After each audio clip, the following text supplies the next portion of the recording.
joining me for another edition of a Live and Kickin' on Location. I am Lisa Marie Benz, your host, and today I am joined by Bryan Bassett, member of Foghat. Thank you for joining me today. Oh, you're so welcome. Wow, for some reason I seem to have a run on the bands lately because they're all of them seem to be here in Florida. So I have to ask you, Bryan, what brought you to New Smyrna Beach? Really the sun. I grew up in Pittsburgh, Pennsylvania, so I spent up until the mid-'80s in the Northeast, and once you come down here, I used to vacation at Daytona Beach, and one day, I guess about 85, I came down here and never went home. So, yeah, that seems to be looked for a house, bought a house, and stayed. That seems to be the consensus. So I've done a lot of research on you, and it appears that you joined Foghat in 1989, and you were in Foghat till 1993, and then you left, joined Hatchet for a while, and then you came back to Foghat. Right. Well, it was. I actually I had been working and living in Florida for say some 10-15 years, and I was working as a recording studio engineer and a producer over at King Snake Studios in Sanford, Florida, Bob Greenlee studio. It was a blues, based studio and roots music, very influential in this part of the country, and also we did productions for a lot of the blues labels around the world. Through Bob Greenlee, we used to play out with I had a band called the Midnight Creepers, which was a 10-piece big band, and also a small quartet called Blue House that played old style, very old style Excello blues music. And while playing in Orlando, Florida, a friend of mine, Pat Travers, the great rock guitar player, lives over there. Oh, he does? Yeah, he lives in Orlando, yeah. Like I can get in touch with him now. But Pat came out with Lonesome Dave Pepper, the lead singer of Foghat, who had just moved to Orlando from London to see our band, knowing that he would like the style of music that we played. Dave was a very big record collector, old blues records, and he came out and he sat in with our band, we jammed, we became friends, and I started touring with him probably a year later. Pat and Dave came and did some special occasions with our band as a backup band, and after about a year of those kind of one-off concerts, Dave called and asked if I would go out on a tour with him, and which I did. And we had toured with Dave. It was called Lonesome Dave's Foghat because there was at that time there was actually Roger Earl, the original drummer who I work with now, had a version of the band that was working in the Northeast. But I played with Dave for 4 years. He was a great man, a great musician, one of my best friends I ever had. He passed away in 2000.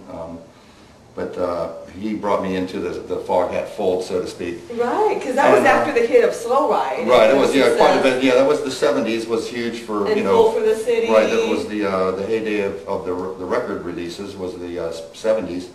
But classic rock radio kept all that music alive, and we toured quite extensively. I did with Dave until 1992, when actually at the behest of record producer Rick Rubin, all the original members came back together, which included Tony Stevens, who you interviewed, Rod Price, the original guitarist who had been retired and living in New England, Lonesome Dave from my band, and Roger Earl, the original drummer who was living in New York. They all reformed with the original 4 members and continued to play that way through most of the '90s, and that's when I joined Hatchet. I had met them while touring with Foghat in Europe. We became friends, and so when they reformed Foghat with all the original members, I sort of got off the Foghat bus and got on the Hatchet bus and went out on tour with them for like 8 years. Now, was that when they were in their, what was it, the Disaster? What was that big album called? Flirting with Disaster. Yeah, was that during that time? No, that was also a '70s era, recordings as well. So there was Danny Joe Brown was still the lead singer of the band. Bobby Ingram ran the business and was the lead guitarist. I came in as second guitarist, and Banner Thomas at that time, the original bass player, was playing with the band. But it was we did 3 albums. I did 3 albums with them in Germany on the SPV label. Recorded. And it was a great little town, Caro Studios, just south of Hamburg. It was, it was a great experience recording in Europe. But those were released in the '90s. But the Flirting with Disaster and a lot of the big hits, Gator Country, and they were all recorded, once again in the mid-'70s. Well, of course, we can't forget Wild Cherry. Oh, yeah. Tell us more about that, because there was, every day I hear this song. And whenever you go anywhere where there's dancing, it gets everybody on the dance floor. So tell us about that. Well, we call it the song of the living dead because it never seems to go away. And thankfully for all of us that collect royalties from it, but it is one of those songs. Even before we recorded it, we were just a club band in Pittsburgh, and we self-produced that record to put it in the jukeboxes. I mean, these are still like vinyl era 45s and 45 jukeboxes to just help us with our regional playing. That was right at the time when rock and roll was sort of on the wane and dance music was coming in big. Casey and the Sunshine Band had just broke. The Bee Gees were getting very popular. So this is what, 76 again. You know, a lot of music happening in the 70s. Play that funky music, white boy. But from the very moment we started playing that song, people, you know, even without it being on the radio or anything, people would hit the dance floor. You know, it was just something about the beat. And guys that wouldn't dance to any other song would go, all right, I'll give that one a shot. You know, so and it was we met a record executive while recording the album to back up that single, and signed to CBS Epic, and it was like within 6 weeks it was #1, and we went right from the bars to the arenas, and it was as a young guy, it was very exciting for us. You know. Now, who wrote the lyrics, and how did he get those words of "play that funky music, white boy"? Well, this is funny. The title act was actually our drummer. Someone actually said that to him at a bar, at a club, because we're playing rock and roll music in a big 2001 disco, which was a huge dance disco in Pittsburgh. And someone actually came up to him, and you know, because we would play, everyone would sit down, and then the dance DJ would come on, and the dance floor would be jammed. And someone came up to our drummer and said, "You better start playing some funky music, white boy." You know? And basically, what the addition, like, if you want to continue to work. Right, right. And he came back to the dressing room and said that to our lead singer, who proceeded to write a song about it. And the lyrics of the song are very autobiographical about what our band actually went through. You know, I was a boogie singer playing in a rock and roll band, you know, and we were doing pretty good, but then everything started changing, and so we had to play that funky music white boy, you know, to put some food on the table. But that's where that song came from. I mean, it really was the story of our band, and it's funny that it's so popular still today. And it was like the one-hit wonder for you, wasn't it? It was. We actually charted 5 records, but that was our very first record, and it was #1. We never got back to that level, so we're classified as a one-hit wonder, but you know, we did actually have 5 Billboard top 100 hits. You know, not that anyone would remember anything but that song, but you know, but I did 3 albums with them. The band did 5 altogether. I left after the 3rd album, and we had a couple. You know, we had a great run. Really, we toured with some of the best bands in the world. I mean, that was the most exciting part for me. We toured with, the Jackson 5. I think we did one of their very last tours as a family before Michael went solo. And Crazy. Right. Yeah, we played Madison Square Garden with the Jackson 5, and I met Stevie Wonder that night. That was, you know, a very exciting thing. We did some shows with Earth, Wind and Fire during their That's the Way of the World tour, which is you know, one of my favorite albums, and they were at that time one of the premier musician, you know, bands on the planet. I mean, not only did they play great dance music and have hit songs, but the musicianship in that band was outstanding. So to play with them was great. Graham Central Station. ABBA. I saw you played with ABBA. We did TV shows with ABBA, which is funny. We did the Dinah Shore show. If anybody remembers. I do remember that, and I'm aging myself. Why? I know. I saw you did Merv Griffin too. Merv Griffin, yes, with Arthur Treacher. Oh my God. And we did those shows, and one other one, the Wolfman Jack show, Midnight Special. We did also with ABBA. And they were great. We got along. You know, they spoke broken English, and of course we spoke no you know, Scandinavian or whatever language they spoke at all. But we would just have these like loud conversations. In fact, the directors used to come back from down the shore. Shut up! You know, they're on the air out there, and we're back there having a gab fest. You know, right. But they were great people, and huge at the time. I mean, they had, you know, dozens of hits. They were really great. Well, and after reviewing your website, I was impressed with your musical background. Can you give us a brief overview of what else you've done? Well, I guess your instruments. Like, I know you play the guitar, but do you have a special guitar you play, or? Well, I do. I play. I actually have a Gibson's SG. I play a lot of slide guitar in Foghat. That's the basis of a lot of those songs. Is a bottleneck guitar. So I use a Gibson SG for that. I have a custom Telecaster style guitar that is made by a Schecter company, which is a California custom design. But I'm basically an old school, you know, Gibson Fender, PRS.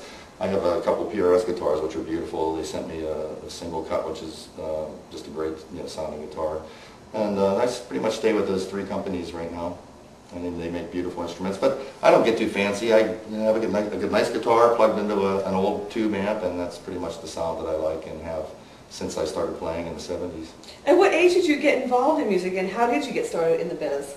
Was it just from it was, as a kid? the Beatle invasion as a kid. Everybody watched the Ed Sullivan Show. The Rolling Stones would be on there. The Kinks, the Beatles, and I think that interested me at first. I played football all through grade school and high school, but got my guitar in 6th grade and played around with it a little bit and took it more serious in high school and started playing in high school. Weekend clubs or coffee houses and make some pocket change. And one thing led to another. I started playing in bands, and really I was going to the University of Pittsburgh when Wild Cherry hit, sort of just took off out of nowhere, and that started me on this strange path that I've been on ever since. Was that your first big break? That was my very first time in a recording studio, believe it or not. I had never even recorded in a professional studio before we did that song. I was always a recording enthusiast, and I had 4-track tape recorders or record my friends' bands in their basements. But to actually we went to Cleveland to record it, and it was they recorded Grand Funk Railroad there and the James Gang. So it was, and that was my first professional record, and it went right to #1. I was like, well, this is easy. Right. Of course, like 40 years later, I'm still trying to get another #1 single, but it started off really good. Well, and I even saw on the internet how Wild Cherry got its name.